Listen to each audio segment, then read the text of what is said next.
So in the last class we were discussing about the general relationship between the bankers and customers. So today we are going to understand that what are the basically special relationship between bankers and customers. So we discussed about that in the last class, but लिखा नहीं था ना, तो फटाफट लिखो उसको. First, special relationship में सबसे पहला है statutory obligation to honour cheques, यानी कि it is talking about the clearance of cheque, कि अगर कभी भी कोई कस्टमर चेक को डिपॉजिट करता है बैंक में तो बैंक की ये जिम्मेदारी है कि उसको क्लियर करे. लेकिन यहाँ कुछ कंडीशंस अप्लाई है कि वो पर्सन जो होगा उसके अकाउंट में इतना इनफ पैसा होना चाहिए जितना उसने चेक में मेंशन किया है. मान लीजिए कि if you mention 1 lakh rupees in a cheque, then in that case उसके अकाउंट में 1 लाख रुपए की होना बहुत ज़रूरी है, आवश्यक है, इम्पॉर्टेंट है. क्लियर हो गई बात? तो यहाँ पर एक तरीके का, जब भी आप कभी भी अकाउंट को ओपन कराते हैं बैंक में, कभी भी कोई कस्टमर बैंक में अकाउंट ओपन कराता है तो एक कॉन्ट्रैक्चुअल रिलेशनशिप बिल्ड होता है, एक लीगल रिलेशनशिप बिल्ड होता है किसके बीच में, बैंक और कस्टमर के बीच में. और उसमें ही ये चीज़ टर्म बताया जाता है कि बेसिकली अगर आपके अकाउंट में सफिशिएंट बैलेंस नहीं है तो आप चेक को क्लियर नहीं करवा सकते, या फिर बैंक जो है वो आपके चेक को क्लियर करने से रिफ्यूज़ कर देगा. और कई बार चेक में अगर डिटेल्स गलत हुए, यानी डिटेल्स यानी आपको किसको चेक देना है, उसका अकाउंट नंबर, उसका नाम या कुछ भी, मतलब अकाउंट नंबर तो date is not mention but the name is mention on the cheque कि आप किसको दे रहे हो, किसी इंस्टीट्यूशन को दे रहे हो, किसी इंडिविजुअल को दे रहे हो. अगर कोई भी डिटेल्स में मिस्टेक आता है या अकाउंट नंबर जो बेसिकली अकाउंट पे के अकाउंट नंबर है वो गलत होगा, तो ऐसे सिचुएशन में भी आपका चेक जो है वो क्लियर नहीं होगा. आगे बात समझ में? So there is a contractual relationship. Statutory obligation का मतलब होता है एक लीगल जिम्मेदारी जब आपने अकाउंट ओपन कराया, and that is related with cheque. ठीक है, तो लिखिए इसमें statutory obligation to honour cheques में लिखिए when a customer opens an account in the bank.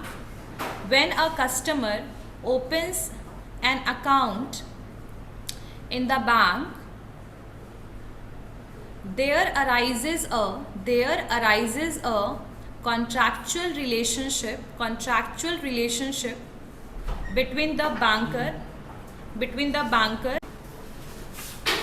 आई बात समझ में? When a customer opens an account in the bank, there arises a contractual relationship between the banker and the customer.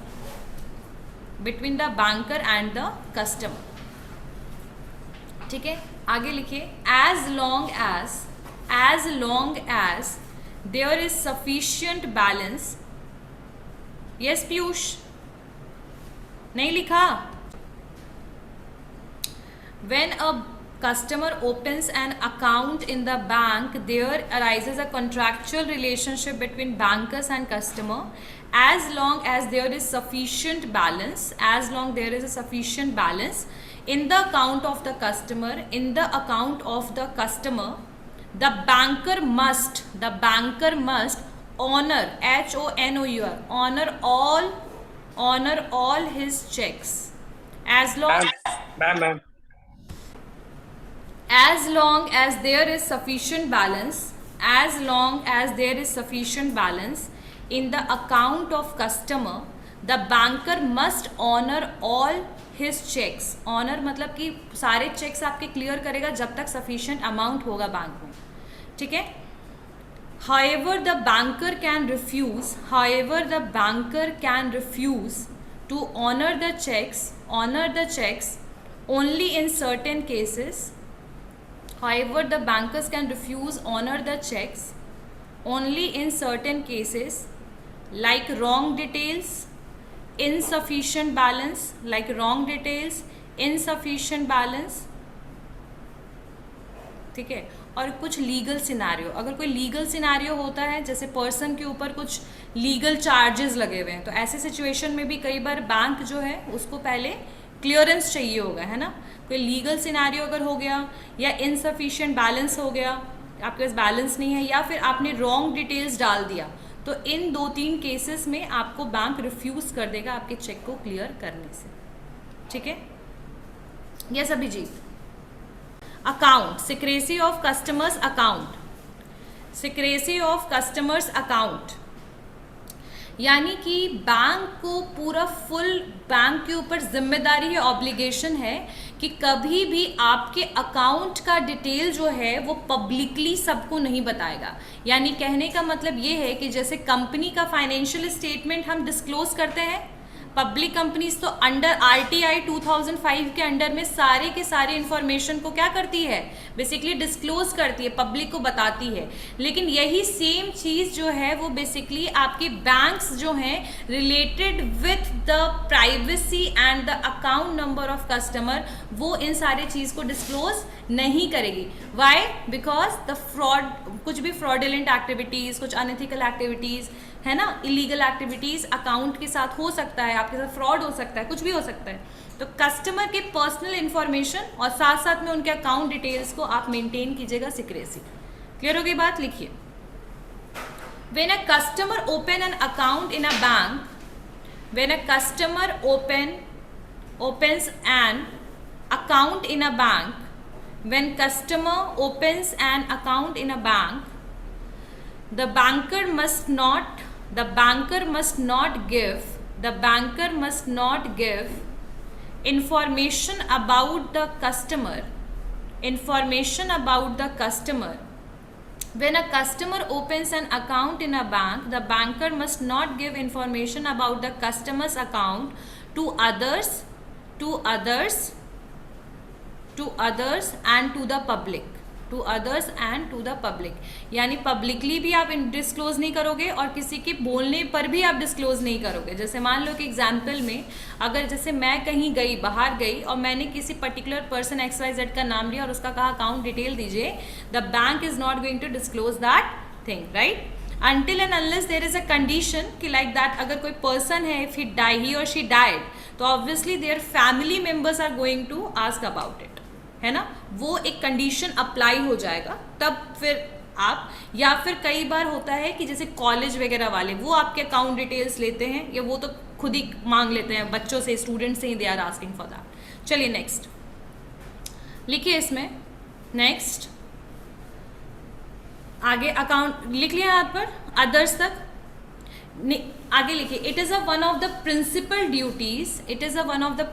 Duties of the banker, यानी एक ये duty है किसका, banker का, ठीक है, it is one of the principal duties of the banker, है ना। अब यहाँ पर वही चीज़ जो मैंने बताया, but there are exceptional cases in certain circumstances, मतलब कुछ सर्टेन सर्कमस्टांसेस में डिस्क्लोज करने की ज़रूरत पड़ेगी तो डिस्क्लोज किया जाएगा, लेकिन वो भी कंडीशंस अप्लाइड, यानी कंडीशंस उसमें लगेंगे तभी। नॉर्मली नहीं है कि आज रजत गया और उसने उत्कर्ष का डिटेल मांगा बैंक का, तो the bank is going to give him detail. Clear हो गई बात? चलिए नेक्स्ट, थर्ड स्पेशल रिलेशनशिप का थर्ड पॉइंट लिखिए, बैंकर्स राइट टू। अब इसके बाद हम लोग गार्निशी ऑर्डर करेंगे, वो क्या होता है उसके बारे में पढ़ेंगे, ठीक है। Banker's right to claim incidental charges, banker's right to claim incidental charges. Incidental charges are those charges when we all knows कि bank work as an agency as well, agency की तरह काम करता है, मीडिएटर की तरह काम करता है, लेकिन बैंक उस चीज़ को क्या फ्री ऑफ कॉस्ट प्रोवाइड करता है? No. So they are taking something commission और charges for those facilities, right, so that is known as incidental charges. तो इसमें लिखिए, a banker has a banker's right to claim incidental charges लिख लिया, third point. उसके under में point लिखिए, a banker has a right to charge a commission हमेशा याद रखिएगा कुछ परसेंट होता है, जैसे 1000 रुपये का 10% कितना हुआ, 100 रुपये, है ना। So like commission is always in some particular percentage पे काउंट होता है। So a banker has a right to charge a commission, interest or other charges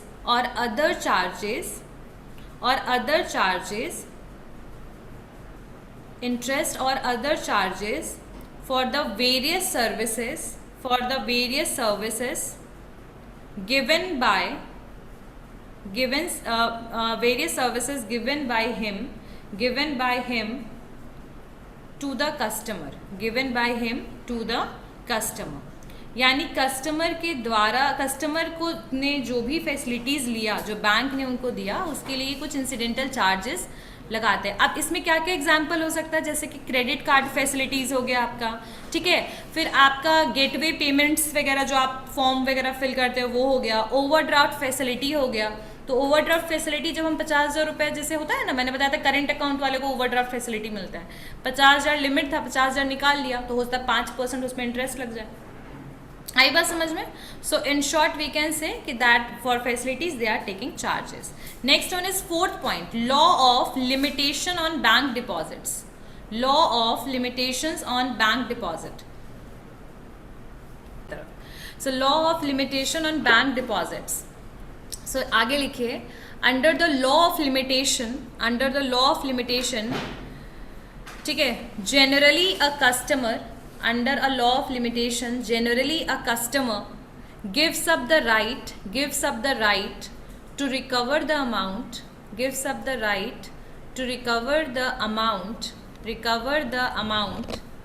due at a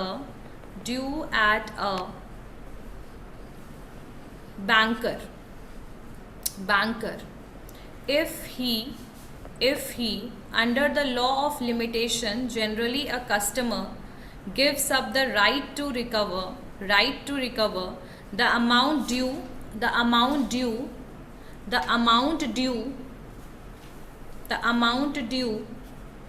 at a banker if he has not operated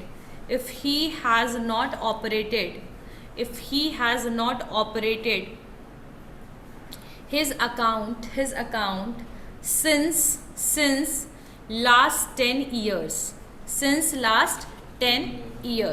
यानी कि law of limitation ये कहता है कि अगर आपने बैंक में अकाउंट खुलवाया लेकिन काफ़ी समय तक आपने उस अकाउंट से कुछ भी प्रोसेस नहीं किया, यानी आपने उस अकाउंट को यूटिलाइज नहीं किया, तो ऐसे सिचुएशन में भी अगर आपने कभी भी उस अकाउंट में मान लीजिए 20,000 रुपये डिपॉजिट किया हो एक बार, तो वो पैसे को लेने का आपके पास राइट है। यानी बैंक किसी भी सिचुएशन में आपके पैसे को आपको नहीं दे, ये पॉसिबल नहीं है, ठीक है। सो यहाँ पर if he is not operated his account since last 10 यानी 10 साल से उसने अपने अकाउंट को यूज़ नहीं किया है, ठीक है।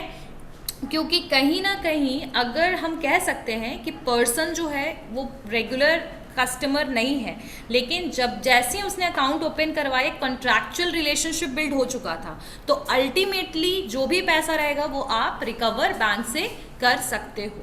तो ये 4 जो था आपका स्पेशल रिलेशनशिप था, किसका? कस्टमर का और बैंकर का। किसी को भी इन चारों पॉइंट में कोई डाउट है? Anyone have any doubt? किसी को कुछ पूछना है जो समझ नहीं आया हो? चलिए नेक्स्ट बढ़ते हैं। मान लो कि आपका अकाउंट किसी पर्टिकुलर बैंक में ओपन है, ठीक है। अब ऐसे सिचुएशन में आपने बैंक से कभी आपने पैसा लोन लिया हो, ठीक है, या कुछ भी आपने लोन पैसा लिया हो, अब ऐसे और आप उसको चुका नहीं पा रहे हो, यानी आप पेमेंट उसको नहीं दे पा रहे हो, तो किसको? बैंक को। तो ऐसी सिचुएशन में अगर आपके ऊपर लीगल केस लगता है तो कोर्ट इस पेमेंट के प्रोसीजर में क्या हो जाएगी? इन्वॉल्व हो जाती है। अब कोर्ट ऑर्डर देगी पर्टिकुलर इंडिविजुअल को कि भाई आप कितना पैसा बैंक को दे सकते हो उतना पैसा उनको दो, ठीक है। So here the court garnishee order is an order passed by executing court, यानी यहां पर कोर्ट इन्वॉल्व हो जाता है। कौन इन्वॉल्व हो जाता है? कोर्ट, ठीक है। Executing court directing garnishi order is an order passed by executing court director or ordering directing or ordering मतलब डायरेक्ट कर रहा है और ऑर्डर दे रहा है, डायरेक्टिंग और ordering a garnishi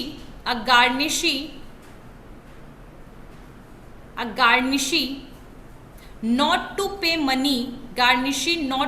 money to judgment debtor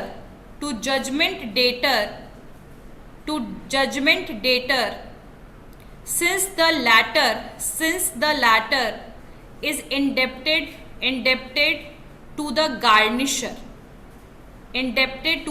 garnisher, ठीक है,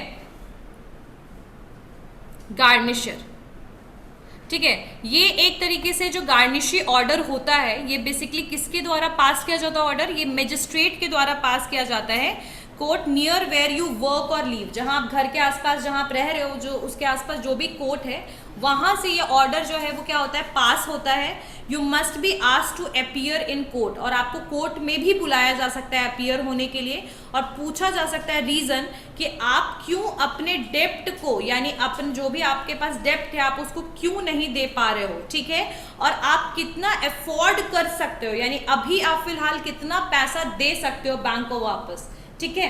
तो ये होता है आपका गार्निशी ऑर्डर, ठीक है। और ये कब अप्लाई होगा, ये अप्लाई तब होता है जब आपका कोई मतलब कोई पार्टी जो है, थर्ड पार्टी जो है वो पैसा नहीं दे पा रहा है, यानी थर्ड, यहाँ पर देखो गार्निशी में यहाँ पर बैंक से ज्यादा ना, थोड़ा सा यहाँ कंफ्यूजन मत रखना, जैसे दो पार्टी है 1 और 2, यहाँ बैंक को मैंने इन्वॉल्व कर लिया, आप ये मान लो 2 पार्टी है, 1 पार्टी 2 पार्टी, ये 2 बच्चे को ले लो, अपने आप 2 लोग को ले लो, उत्कर्ष एंड रजत। अब ये 2 पार्टी है, अब मान लीजिए कि ये रजत ने पैसा लिया उत्कर्ष से, अब उत्कर्ष को पे नहीं कर रहा है वो, तो ऐसे सिचुएशन में जो है ना बैंक क्या करता है, मतलब बैंक तो इन्वॉल्व नहीं होता, कोर्ट इन्वॉल्व हो जाता है, और कोर्ट कहता है, जैसे रजत को कहेगा कि तुम इसको कितना पैसा दे सकते हो। अब ये उत्कर्ष इंडिविजुअल पर्सन भी हो सकता है और बैंक भी हो सकता है।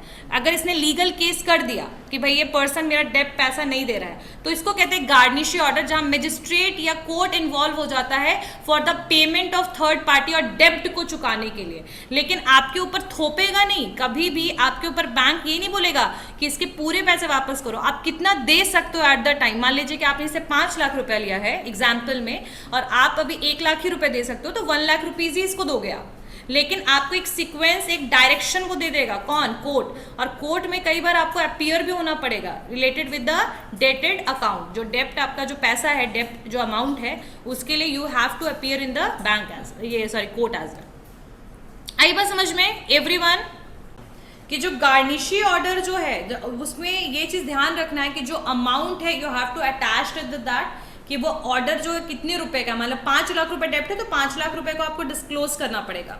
अ गार्निशी ऑर्डर में attach either the entire amount of the judgement, यानी कि पूरा का पूरा पैसा आप अटैच करो, या जितना पैसा बाकी है, मान लो लिया 10 लाख था, 5 लाख दे दिया, लेकिन 5 लाख बाकी है, तो या तो पार्शियल जो अमाउंट बचा है वो आप डिस्क्लोज करो, या पूरा अमाउंट बाकी है तो पूरा अमाउंट डिस्क्लोज करो, ठीक है।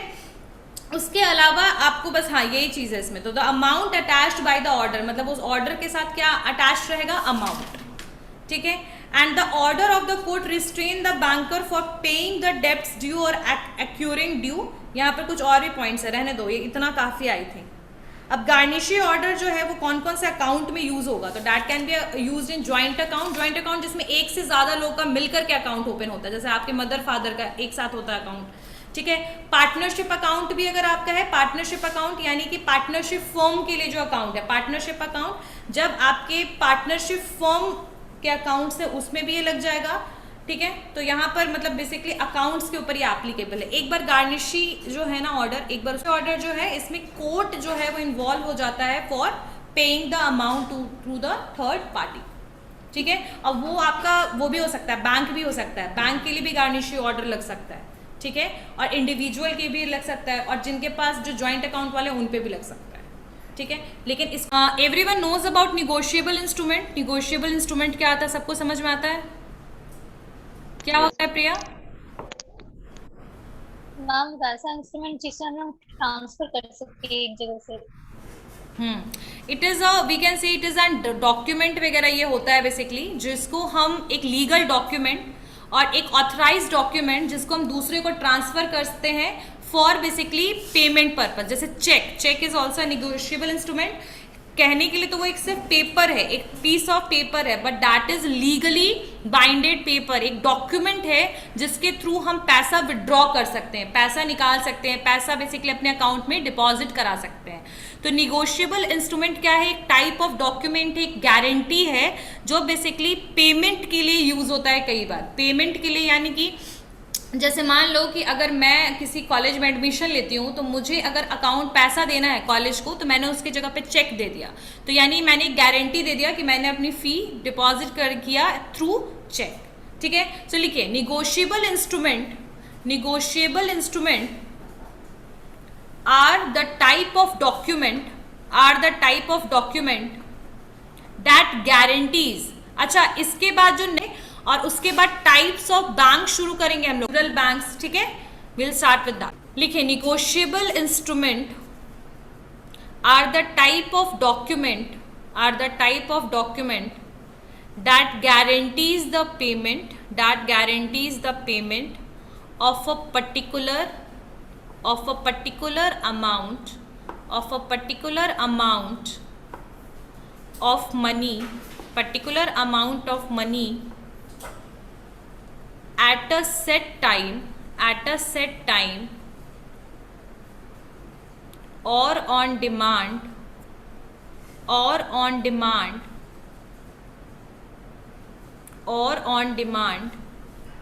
particular amount of money at set time क्यों बोला जा रहा है? Because that negotiable instrument is only used with in particular time, यानी उसको हम कुछ समय के लिए ही यूज कर सकते हैं। जैसे चेक की जो वैलिडिटी होती है वो 3 महीने होती है। ठीक है, 3 महीने के बाद उसकी वैल्यू नहीं होती है। कुछ ऐसे भी निगोशिएबल इंस्ट्रूमेंट होते हैं जिसकी वैल्यू 1 साल के लिए होती है।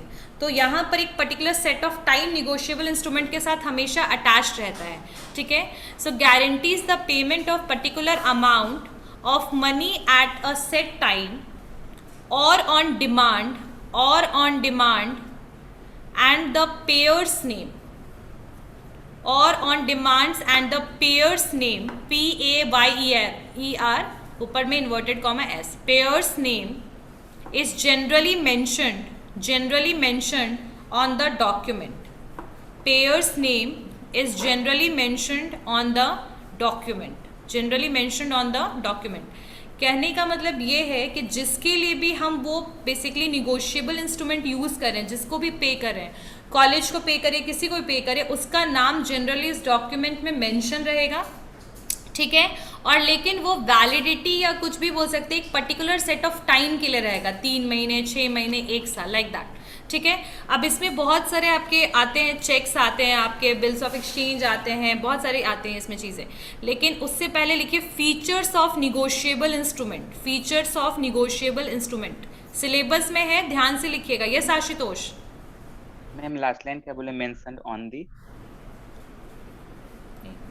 The documents. चलिए next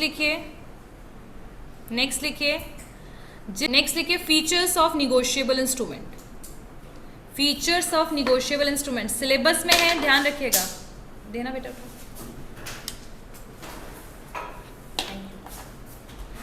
So first point is writing and signature. First feature of negotiable instrument is writing and signature.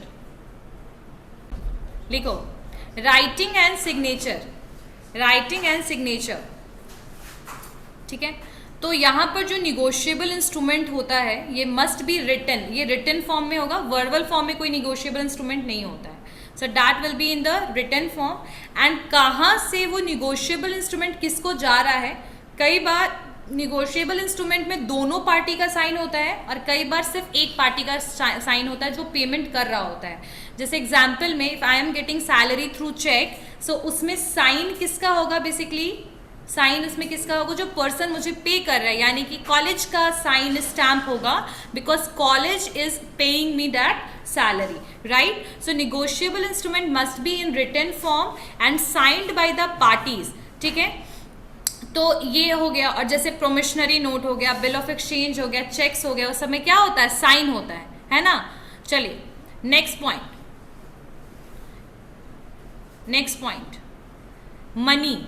Money. अब निगोशिएबल इंस्ट्रूमेंट जो है, according to negotiable instrument act 1981 की अगर हम बात करें, ठीक है, एक मिनट, इट्स 1881। सो अगर निगोशिएबल इंस्ट्रूमेंट एक्ट 1881 की बात करें तो इसकी ऑथोरिटी किसने दी है कि लीगल आपका as a legal document use होगा निगोशिएबल इंस्ट्रूमेंट, अकॉर्डिंग टू ये एक्ट के अंडर में। अब इसमें कुछ आपके जो नोट्स जो भी आपके निगोशिएबल इंस्ट्रूमेंट होंगे वो ऑलरेडी मेंशन्ड है। तो यहाँ कहने का मतलब ये है कि निगोशिएबल इंस्ट्रूमेंट जो है that are payable by legal tender money of India, and liabilities जो है निगोशिएबल इंस्ट्रूमेंट कितना पैसा दूसरे पार्टी को पे करना है दैट विल बी फिक्स्ड, ठीक है। यानी कि आप कितना पे करना चाह रहे हो वो आप मेंशन करोगे, will be mentioned on the negotiable instrument. यानी वो जो इंस्ट्रूमेंट है उसका कितना वैल्यू है, जैसे अगर 5 लाख है तो उसकी वैल्यू 5 लाख है, 4 लाख है 4 lakh, 2 lakh 2 lakh, 2000 2000, like this. So the amount will be mentioned and that is used in the basically alternative of money. ये मनी के अल्टरनेटिव में यूज होता है। अच्छा, negotiable instrument comparatively to cash safe होता है या नहीं? कंपैरेटिवली टू कैश सेफ होता है। कैश का थेफ्ट हो सकता है, चोरी हो सकता है, बट अगर निगोशिएबल इंस्ट्रूमेंट कभी चोरी होता है जैसे चेक, तो अगर वो अकाउंट पे ही है, समझ में आ रही है बात, तो जो जिसका भी नाम मेंशन है अगर उसके नाम का अकाउंट नहीं होगा तो उसके अकाउंट में पैसा ट्रांसफर नहीं होगा, ठीक है। So we can say that the negotiable instrument is use an alternative of cash. Next one is negotiability. इसमें निगोशिएबल इंस्ट्रूमेंट का ही थर्ड जो फीचर है दैट इज निगोशिएबिलिटी। निगोशिएबिलिटी, अब निगोशिएबल इंस्ट्रूमेंट जो है, निगोशिएबल इंस्ट्रूमेंट है that can be transferred from one person to another by simple process. यानी एक पर्सन से दूसरे पर्सन, एक पार्टी से दूसरे पार्टी तक ये बहुत सिंपली क्या हो जाता है, ट्रांसफर हो जाता है, ठीक है। इस केस में बस यही होगा कि जो भी पर्सन का आपने नाम मेंशन किया है एक वैलिड ट्रांसफर होना चाहिए, एक वैलिड आपका सिग्नेचर होना चाहिए होल्डर का, डिलीवर जिसको कर रहे हो उसका अकाउंट या कुछ भी उसका प्रॉपरली नाम मेंशन होना चाहिए, ठीक है। सुटेबल वर्ड्स को आप यूज करिएगा। सुटेबल वर्ड्स का मतलब है कि उसमें जो जो रिक्वायरमेंट है, जैसे चेक में अगर आपका नाम है, नीचे कितना पैसा ट्रांसफर कर रहे हैं, साइन क्या है, ये सब, फिर उसके अलावा क्रॉस चेक कर मतलब अकाउंट पे लिखना, ये सारी इंपॉर्टेंट डिटेल्स बस आपको मेंशन उसमें करना होगा, but that can be transfer very easily, ठीक है। So negotiability is there. Next one is title. Next one is title. The transferee of the negotiable instrument when he fulfills certain condition is called the holder in due course. यानी कि जो holder है वो उस person का जो है कोई डिफेक्ट, मतलब बोल सकते हैं ना कि कोई भी जो ट्रांसफरी होगा that person is not defective one. यानी कि आप प्रॉपरली टाइटल जो यूज करेंगे वो प्रॉपर होना चाहिए, बस यही कहने का मतलब है इसमें। Next point, notice. नोटिस यानी कि अगर आप ट्रांसफर कभी भी कर रहे हो, जैसे कि मान लो डिमांड ड्राफ्ट हो गया, ठीक है, प्रोमिशनरी नोट हो गया, चेक हो गया, तो उससे पहले आपको कोई नोटिस देने की जरूरत एज सच नहीं है। It is not necessary to give notice of transfer of negotiable instrument to party liable to pay. यानी जिसको हमें पेमेंट करना है, जिसके लिए हम लाइबल हैं, उनको कोई भी प्रायर नोटिस देने की ज़रूरत नहीं है। The transferee can shoe in his own name. यानी कि बेसिकली वो अपने आप से ट्रांसफ़र कर सकता है जितना अमाउंट लाइबल उस हिसाब से। अगर 10,000 लाइबिलिटी है तो 10,000 रुपये पेमेंट करने से पहले कोई नोटिस देने की ज़रूरत नहीं कि हम आपको 10,000 रुपये दे रहे हैं, ठीक है। Next point, next point, popularity. Popularity, अब निगोशिएबल इंस्ट्रूमेंट जो है that is basically more popular in the commercial transaction. Commercial transaction समझते हो क्या होता है? ज़्यादातर बिजनेस टू बिजनेस जो ट्रांजैक्शंस होते हैं, तो उनके लिए it is a better instrument, एक बेटर तरीका है बोल सकते हैं, ठीक है। एक नेक्स्ट पॉइंट लिखिए, एविडेंस। एविडेंस क्यों है? क्योंकि उसमें एक जो आपका निगोशिएबल इंस्ट्रूमेंट होता है वो सिर्फ एक इंस्ट्रूमेंट नहीं है, उसमें नंबर होता है। जैसे चेक में नंबर नीचे मेंशन होता है, ठीक है। आपके अमाउंट, आपके अकाउंट से इतना अमाउंट डिडक्ट हुआ, इसका मैसेज आपके पास आएगा। तो in short there will be always evidence that you paid such amount to that particular party, ठीक है। सो एक तो ये पॉपुलर है क्योंकि एक सेफ प्रोसीजर है पास करने का पैसा। दूसरा कि एविडेंस है कि आपने पेमेंट किया है, ठीक है। नेक्स्ट पॉइंट, आई थिंक इतना काफ़ी है। चलिए अच्छा, टाइप्स ऑफ बैंक्स में यहाँ पर आपके कॉमर्शियल बैंक हैं, शेड्यूल्ड बैंक हैं, पब्लिक बैंक है, रूरल बैंक है, कोऑपरेटिव बैंक्स हैं। तो ये सारी बैंक्स कौन कौन सी होती हैं उनके बारे में थोड़ा पढ़ते हैं। तो सबसे पहला जो है इसका नाम है कॉमर्शियल बैंक। कौन सा बैंक है ये? Commercial bank. अब जो कॉमर्शियल बैंक है ये बेसिकली क्या करता है, वही receiving deposit, giving loans and financing the trade off country. ठीक है, ये शॉर्ट टर्म क्रेडिट देता है और ज्यादातर शॉर्ट पीरियड के लिए देता है। तो ये कॉमर्शियल बैंक कौन कौन सा हो सकता है? जितने भी ICICI HDFC सब कॉमर्शियल बैंक में ही आएगा।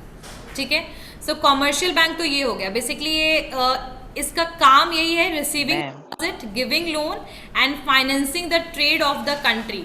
यानी कंट्री में जो ट्रेड चल रहा है, यानी कि एक्सपोर्ट इंपोर्ट का जो सिचुएशन है, उसके लिए कॉमर्शियल बैंक पे करता है, मतलब हेल्प करता है। कौन से बैंक है? ज्यादातर जो फॉरेन ट्रेड में या कंट्री के जो ट्रेड में जो है, जैसे कि आपका एग्जिम, एक्सपोर्ट इंपोर्ट बैंक सुना है? एक्सपोर्ट इंपोर्ट बैंक, ठीक है। तो हाँ, एक्सपोर्ट इंपोर्ट बैंक को हम कहते हैं एक्सचेंज बैंक। जो कंट्री के फॉरेन ट्रेड में, जो कंट्री में जो फॉरेन ट्रेड हो रहा है, यानी इंपोर्ट हो रहा है, एक्सपोर्ट हो रहा है, उसमें प्रॉपरली इन्वॉल्व हो। ठीक है, और वो क्या करता है काम, जो आपका जो एक्सचेंज बैंक्स होते हैं वो क्या करेंगे, वो आपके बिल्स को डिस्काउंट कराने में, बिल्स को क्लियर कराने में, ये सब में वो बेसिकली क्या करेंगे, हेल्प करेंगे।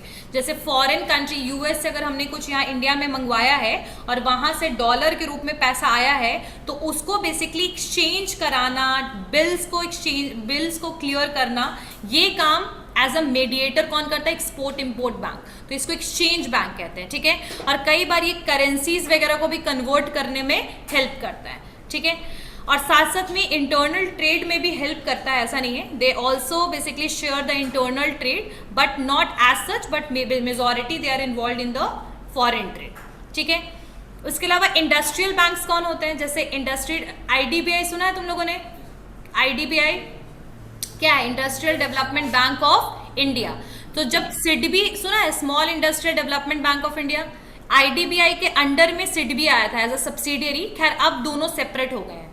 तो small industrial development bank of India, industrial development bank of India, जो बेसिकली जिनको ओपन करने का क्या मेन रीजन था, फॉर डेवलपमेंट ऑफ इंडस्ट्रीज। ठीक है, अब इंडस्ट्रीज में क्या क्या खरीदना पड़ता है, मशीनरी वगैरह परचेज करना पड़ता है, उसके लिए हमें हाई कॉस्ट, बहुत पैसे की जरूरत होती है।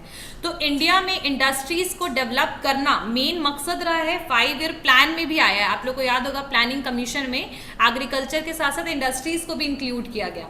तब बेसिकली IDBI को यहाँ पर इंडिया में स्टैब्लिश करने का मेन रीजन यही रहा है शुरू से, कि इंडस्ट्रीज वगैरह जो भी हैं उनको उनके हेल्प के लिए, अगर उनको लोन चाहिए तो उनको हेल्प के लिए IDBI और SIDBI, और एंटरप्रेन्योर्स हैं, नई बिजनेस को शुरू करना चाहते हैं, नई इंडस्ट्रीज को सेटअप करना चाहते हैं, तो उसके लिए लोन का प्रोविजन जो है वो इंडस्ट्रियल बैंक प्रोवाइड करता है। क्लियर होगी बात? ठीक है, सो इंडस्ट्रीज जो है जिनको लॉन्ग पीरियड के लिए, कैपिटल के लिए जो पैसे वगैरह की जरूरत हो, इक्विपमेंट के लिए, मशीनरी के लिए, तो इंडस्ट्रियल बैंक जो है they are basically providing loan to those industry. ठीक है, and these industries are basically for providing the very big amount loan, यानी जैसे 50 लाख तक का लोन, 60 लाख का लोन, ऐसे ये देती है इंडस्ट्रियल बैंक जो है। ठीक है, नेक्स्ट वन इज, और आपका जो सेंट्रल गवर्नमेंट है उसने सबसे पहले 1948 में इसकी शुरुआत की थी। क्या सेटअप किया था उन्होंने?